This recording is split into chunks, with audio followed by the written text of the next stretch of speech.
Our third character for this morning is Mary Magdalene. Matthew 27:45 through 55. Now from the 6th hour there was darkness over all the land until the 9th hour. And about the 9th hour Jesus cried out with a loud voice, saying, Eloi, Eloi, lama sabachthani? That is, my God, why have you forsaken me? And some of the bystanders hearing it said, This man is calling Elijah. And one of them at once ran and took a sponge, filled it with sour wine, and put it on a reed, and gave it to him to drink. But the others said, Wait, let us see whether Elijah will come to save him. And Jesus cried out again with a loud voice, and yielded up his spirit. And behold, the curtain of the temple was torn in two from top to bottom, and the earth shook and the rocks were split. The tombs also were opened, and many bodies of the saints who had fallen asleep were raised. And coming out of the tombs after his resurrection, they went into the holy city and appeared to many.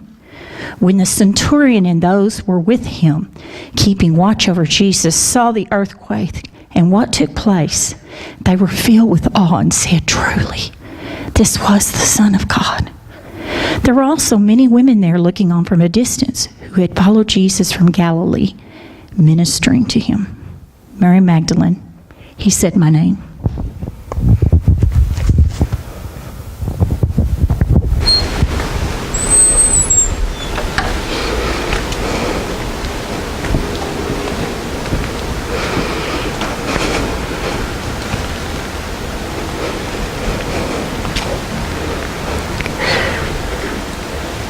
It was in my hometown of Magdalene, near the plains of Gennesaret, where the hills roll down to the Sea of Galilee, that I first met him.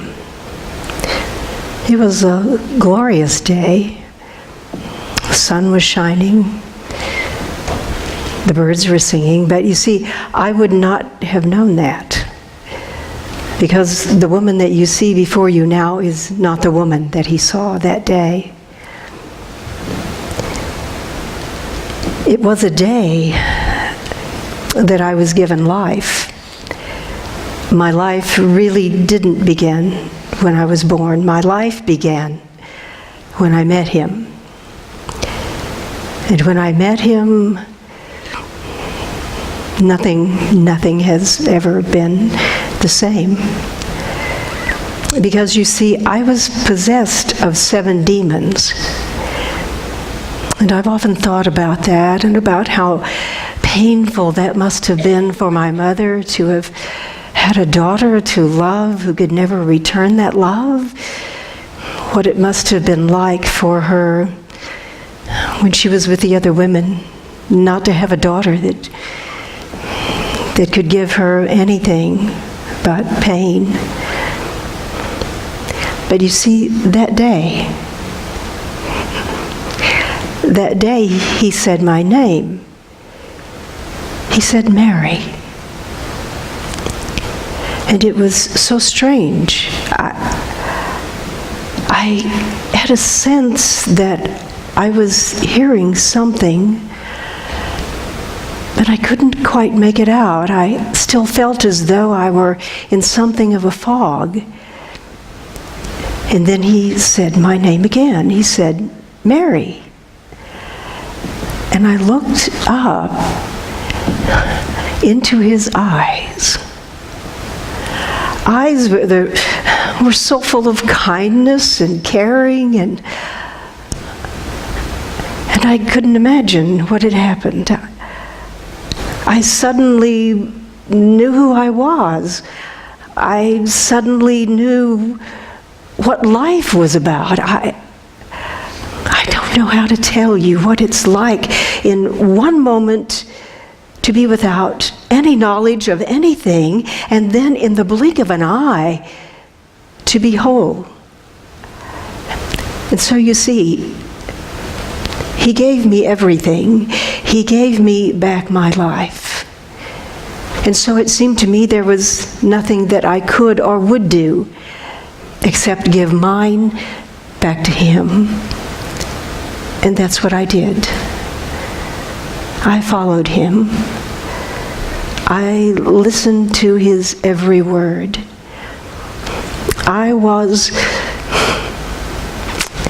in a way, I was possessed by him.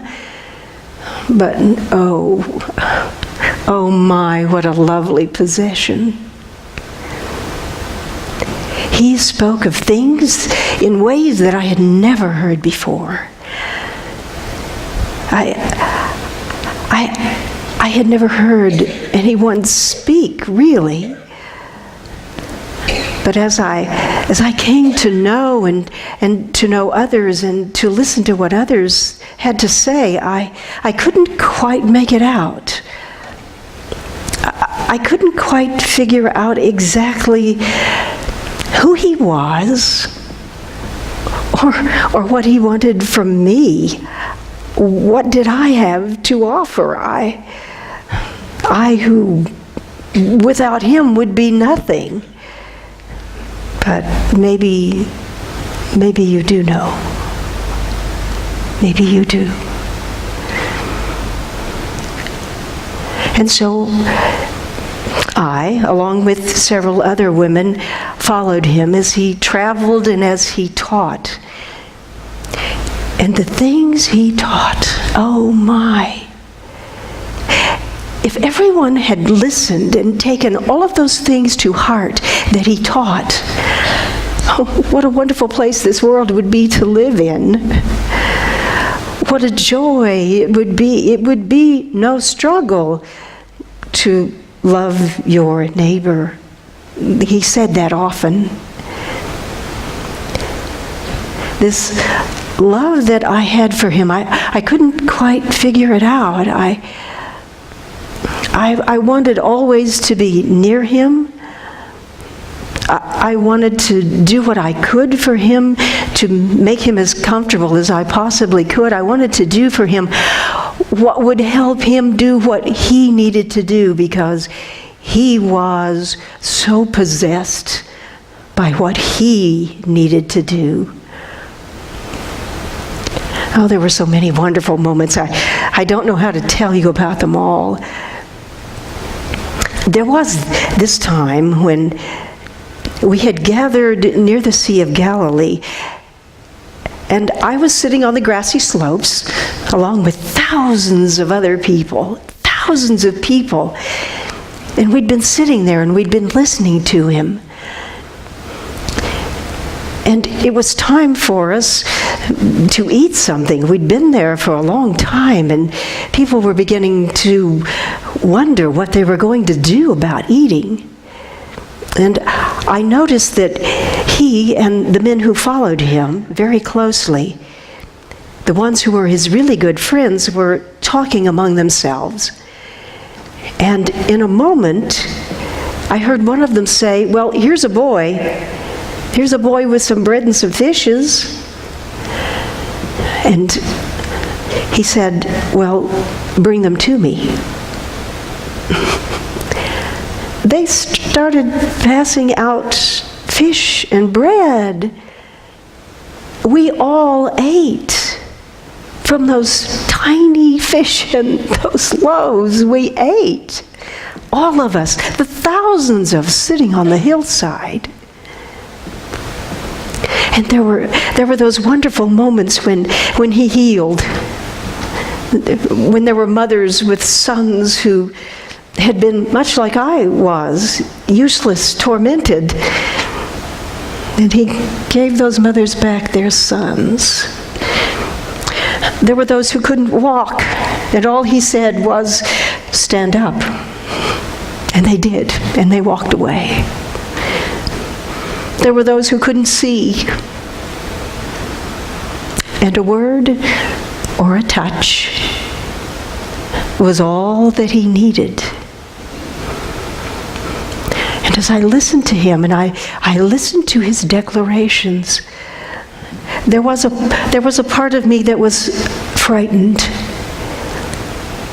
because I saw the reaction of those people who were supposed to be our religious leaders, but they didn't like him. No, it was more than that. They hated him. And I could not see and still cannot see for the life of me how it could be that someone who said the things he said and did the things he did, how anyone could hate that. There was much rumbling. When he went into the synagogue and he read the text and he sat down and he declared that that day they were seeing the fulfillment of that. Oh my. That was when I knew they wanted to kill him. I thought, no, this could never be. All those days of following and listening and watching and being part of our little family that traveled everywhere were the most glorious days of my life. And then there was the day when he came into Jerusalem. He rode in on a donkey, and people were lining the streets with their palm branches, laying their cloaks in front of him, and shouting and praising and declaring him to be the Son. And finally, I thought to myself, finally,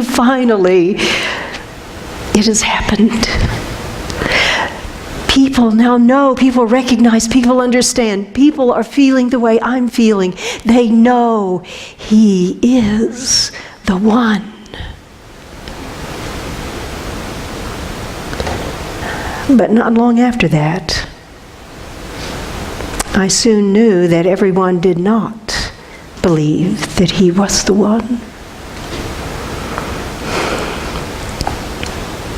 It was near Passover. I had just spoken to him.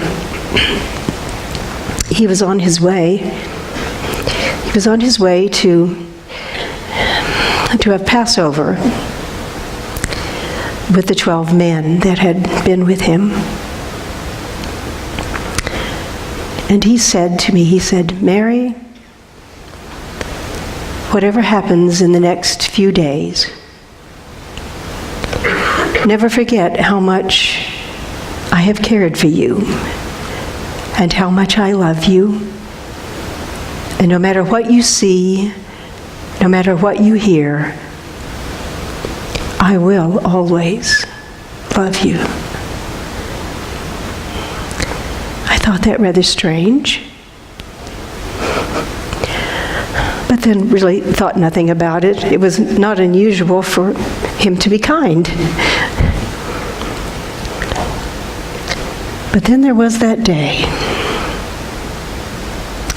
when I awakened and I thought it was a day like every day. But it was not.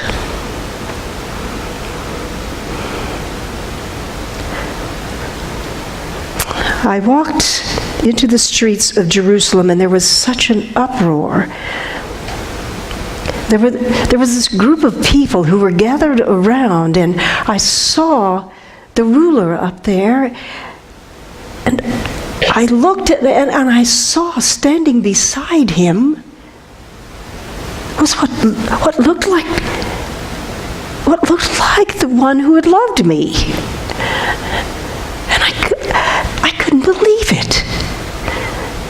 He was bleeding, and he'd been beaten, and there were people shouting, "Crucify him!" And I wanted to say, no, you don't understand. This is not the one. And even when they were given the opportunity not to crucify him, to have Barabbas, they still shouted. They wanted him dead. I could not believe. And I watched in horror as they drug him away. I tried so hard. I tried with every ounce of my being to get to him, to let him see one face that was not hateful, one face that was not with a mouth crying out, "Crucify him," and I couldn't get there. And I was frightened. If they were doing this to him, what would they do to me if they knew? And I thought, I cannot be a coward. Don't let me be a coward now. And I watched as they made him carry that cross. He had to carry it himself, though beaten and bruised as he was. He had to carry it himself out there to the hill. And they laid him down. And they nailed him. At that moment, my heart broke. They nailed him to that tree. And then they raised the cross. And there he was. My sweet, dear one, the one who'd given me life. Was. And there was nothing I could do. And to this day, my heart breaks each time one of you must read about me that I was near the cross.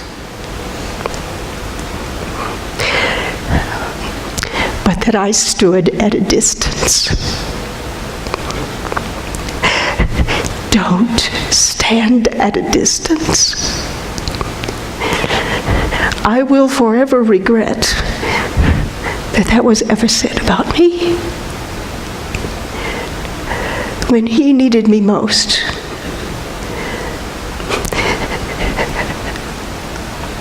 I wasn't there.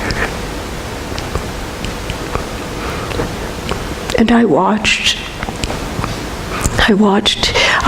the life drain out of that body. I watched the pain. I watched him push himself up till he could no longer do that.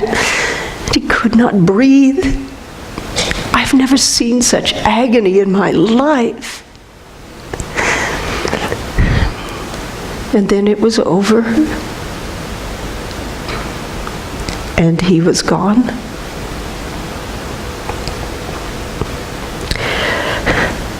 They took him down,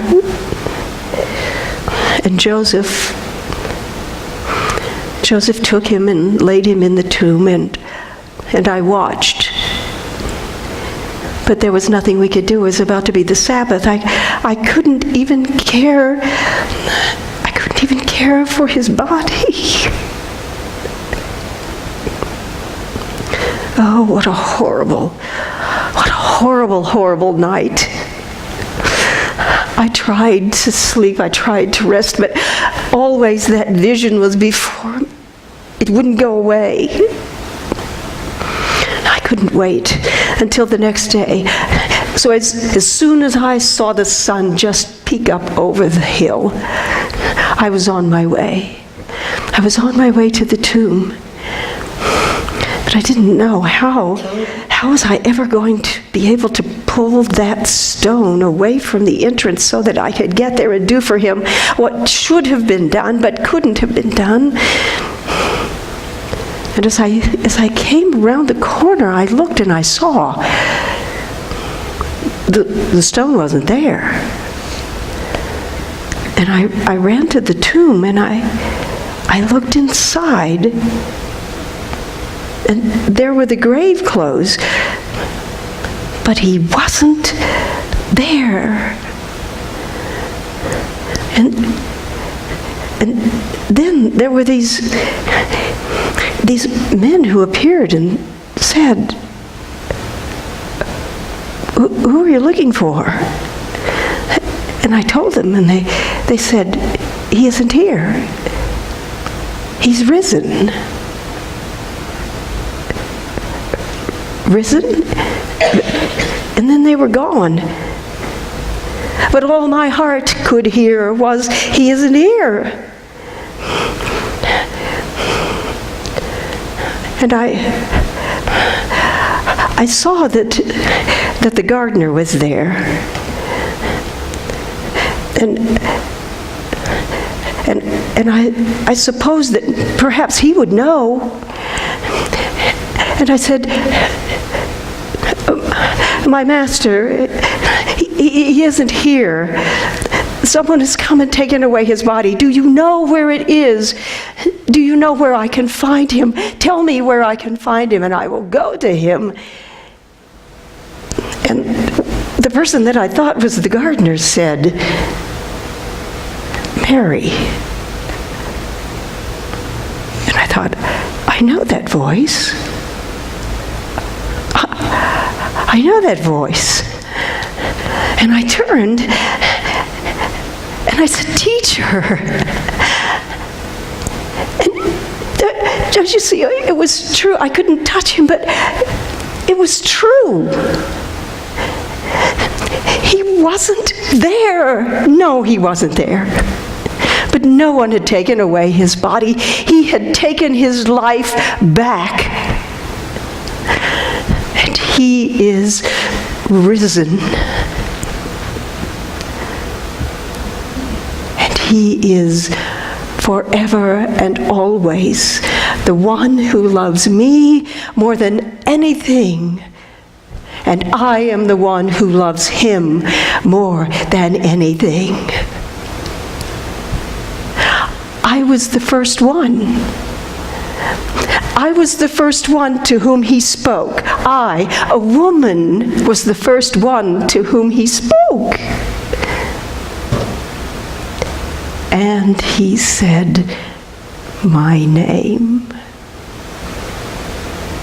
He said, just like that first day, he said, Mary.